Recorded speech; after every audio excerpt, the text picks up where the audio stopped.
Pues hoy os traigo algo que probablemente os guste mucho y es el nuevo MacBook Pro 2020. Vamos a hacer su unboxing, vamos a hacer su review, en este caso, de un dispositivo que ha sufrido una pequeña renovación, pero muy importante además, si la comparamos con el MacBook Air también de este 2020, que dejaré el vídeo en la descripción, así que se suma también a la del iPad Pro 2020. Espero que os guste, vamos allá con el vídeo. Y empezamos ya por el unboxing de esta caja del MacBook Pro. La verdad que viene súper bien empaquetado, de todas las cosas que pido por Amazon, por Apple.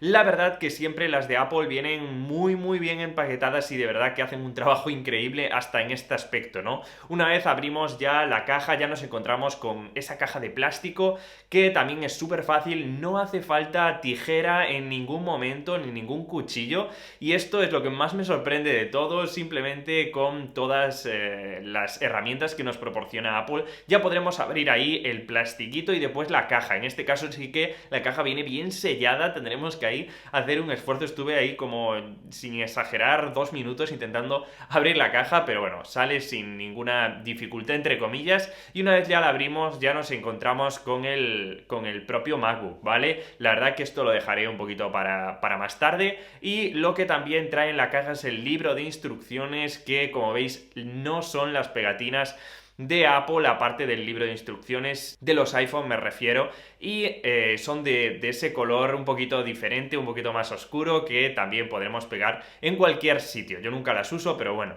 aún así también tendremos lógicamente el cargador, que en este caso es de 61 vatios si no me equivoco, y como veis tiene entrada USB-C o Thunderbolt 3, que también se le llama así, que si lo comparamos con el de mi MacBook Pro del 2016, que intentaré hacer varias comparaciones y daros mi punto de vista en este vídeo, pues es prácticamente el mismo tamaño, ¿vale? Después también tendremos el cable Thunderbolt 3 a Thunderbolt 3. Así que, bueno, en este caso tampoco tenemos mucho más. Esto es todo lo que nos viene en la caja. Es poco pero suficiente, aparte del MacBook Pro, que como estáis viendo es, bueno, pues tiene un diseño de aluminio que es increíble, para mí de los mejores diseños, que sigue el estándar de hace muchísimos años. La verdad que no cambia tanto en marcos, no cambia en diseño desde hace muchos años, pero yo creo que es un diseño bastante correcto, a mí me gusta muchísimo y así va a seguir. Algo que debemos saber y que es algo muy importante en el diseño: pesa 1,4 kilogramos. No me parece que pese mucho, de verdad que el MacBook Air pesa 1,2 kilos, en este caso tenemos esos 200 gramos de más y es igual de portátil prácticamente que cualquier otro dispositivo. Si fuera el MacBook de 16 pulgadas, vale, pero realmente es bastante ligero. Y además tenemos dos puertos Thunderbolt. En este caso tengo el dispositivo que viene de base, para que veáis cómo funciona este dispositivo de base, aunque luego os diré cuál os recomendaría yo en cuanto a variaciones. También algo muy importante es lo que ha cambiado en cuanto a diseño, ya que, por ejemplo, la tecla de Escape pues la tendremos ahora no dentro del Touch Bar, sino fuera.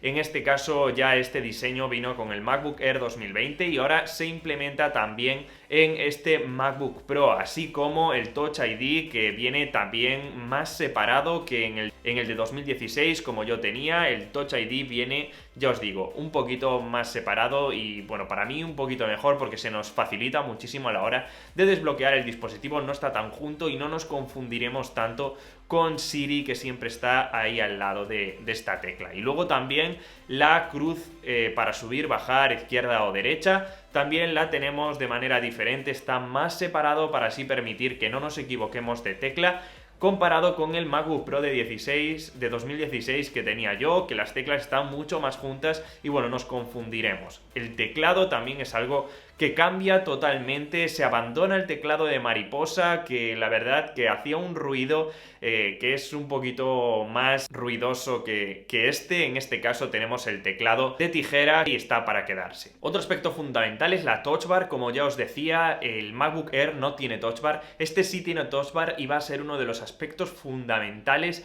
para pagar un poquito más, aunque ya los explicaremos más tarde, porque también tenemos que ver la pantalla. La pantalla también es mejor que la del MacBook Air. En este caso tenemos una pantalla Retina de 500 nits en cuanto a brillo, que nos permitirá usarlo en el exterior cuando haya mucha luz, y aún así seguir viendo muy bien gracias a todo este brillo. Aún así también tened en cuenta que esto, tener un brillo muy alto, también va a sufrir un poquito más la batería, y además la gama cromática P3, que nos aportará un mayor contraste, una mayor calidad en los colores que vamos a ver reflejada en vídeos y en contenido multimedia. ¿Hay muchísima diferencia con el MacBook Air que he probado yo? Pues la verdad que no. Aún así, tenemos una mejor pantalla y esto debemos admitirlo. Y antes de ir a la potencia y a las diferentes variaciones que tenemos, me gustaría hablar de la batería, y es que tenemos una batería que durará aproximadamente 10 horas. Es algo que ya esperábamos, es un dispositivo que vamos a tener la mayoría del tiempo en casa,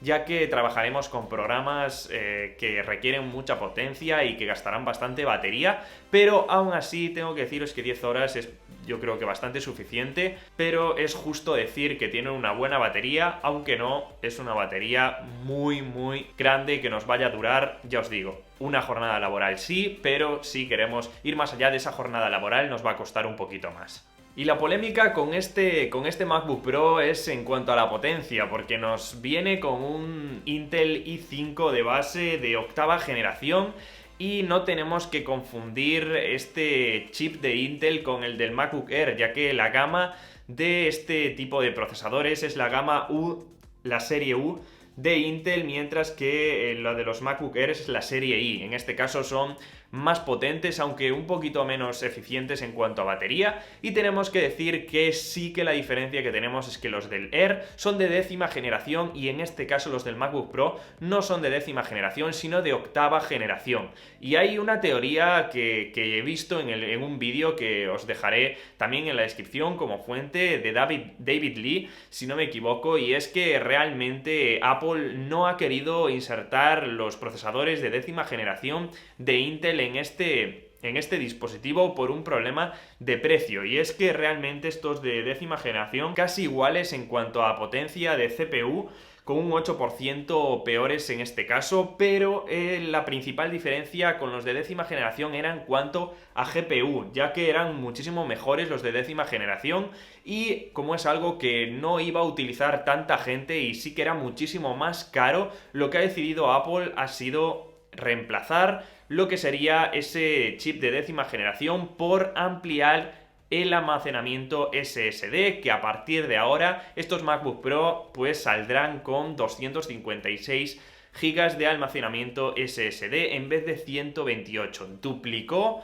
ese almacenamiento en vez de añadir nuevos procesadores de 10ª generación. Aún así, si queremos tener estos procesadores, vamos a tener que irnos al dispositivo más caro de todos. Y algo que también me sorprendió muchísimo es que este dispositivo, en cuanto a RAM, tiene una RAM tipo LPDDR3, mientras que los MacBook Air sí tenían una RAM del tipo LPDDR4.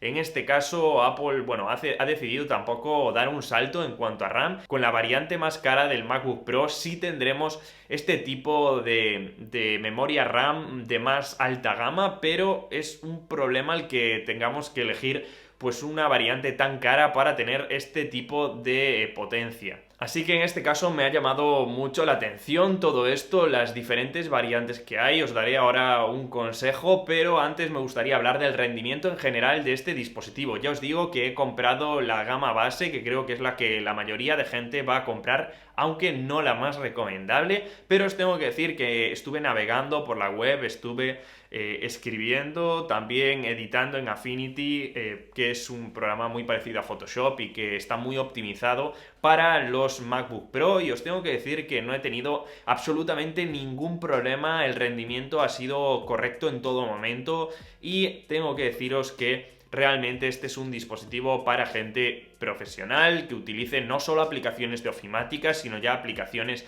de edición de vídeo, de edición de fotos, desarrollo incluso también, y que, bueno, el punto diferencial que tiene este dispositivo diferente al del MacBook Air sería pues que tenemos muchísimas variaciones en cuanto a potencia, en cuanto a pantalla también tiene una mejor pantalla, y en cuanto a Touch Bar, que es ese elemento diferencial que realmente Apple pues creo que no ha acertado, ¿vale? Realmente si comparamos tanto el mismo precio en el MacBook Pro como el mismo precio en el MacBook Air, tenemos estas diferencias evidentes, y es que por 1.499 euros el Air tiene un Intel i5 de 4 núcleos de 10ª generación, 8 GB de memoria DDR4 y aún por encima 512 GB de almacenamiento SSD, que es el que yo recomendaría, mientras que el MacBook Pro por ese precio tenemos, en cuanto a características, aunque sea diferente el tipo de procesador, tenemos, bueno, pues una gama un poquito más baja en todo. Así que, bueno, yo os diría, ese sería mi consejo, si queréis un dispositivo pues un poquito mejorado, que tiréis por el Air, y si queréis el Pro, iros a una gama mucho más alta, ¿vale? Realmente a partir de 2.000 euros es realmente cuando vale la pena este MacBook Pro. Realmente no me compraría el dispositivo de base. Aún así, es mi opinión. Como sabéis, esta ha sido mi review donde hemos visto pues todos los elementos que tiene este MacBook Pro. Dadme vuestra opinión en los comentarios, si estáis de acuerdo, si no estáis de acuerdo, si, bueno, pues qué tipo de variación pues vosotros compraríais diferente a la mía, lógicamente, y nos vemos como siempre en el siguiente vídeo. ¡Chao!